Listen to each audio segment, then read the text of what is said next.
G'day! In today's video I've got an iPhone 6 Plus, a very old model, but a model that some people still use. And as we see, this one's getting very hot, going by the purple that's up there.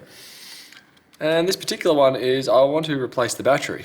It's failed an update and it started to do a bit of a boot loop. So going by the age of it, I thought I might as well try a battery and then do another system update and wipe and clean using 3U tools. But anyway, I've had it sitting on my heat pad here at 75 degrees Celsius. That's why we were seeing some large amount of distortion on the screen just then. And I've undid two pentalobe screws at the bottom here. And now I'm just opening it up to reveal the battery here. And from here I can use a Phillips head screwdriver. A very small Phillips head screwdriver. There and there. This can come out. This can come out.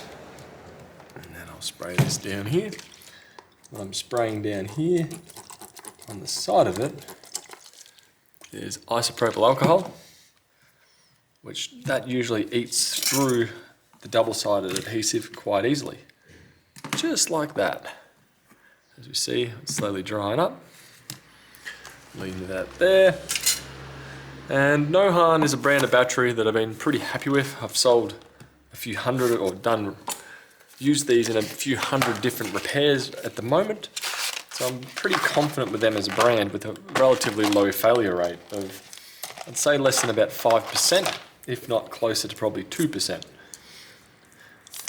This one is for an iPhone 6s Plus, but they are the same battery and they fit. So the adhesive in there is still sticky enough to hold the battery.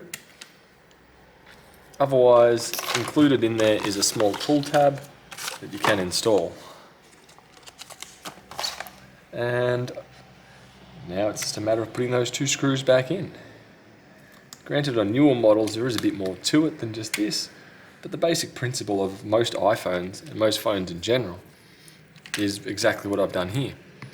Now I should be able to fold this down, click it in, and two Phillips head screws, pentalobe screws in the bottom, which have an appearance like that. And that should be one phone sealed up.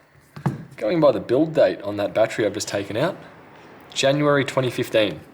So over a 7-year-old battery there, so it's no wonder that this phone has particular charging issues. With the new battery it should be right as rain. Anyway, that's how to replace the battery in an iPhone 6 Plus, and these are the exact same steps for a 6s Plus. Hope that helps, and I'll see you later. Bye.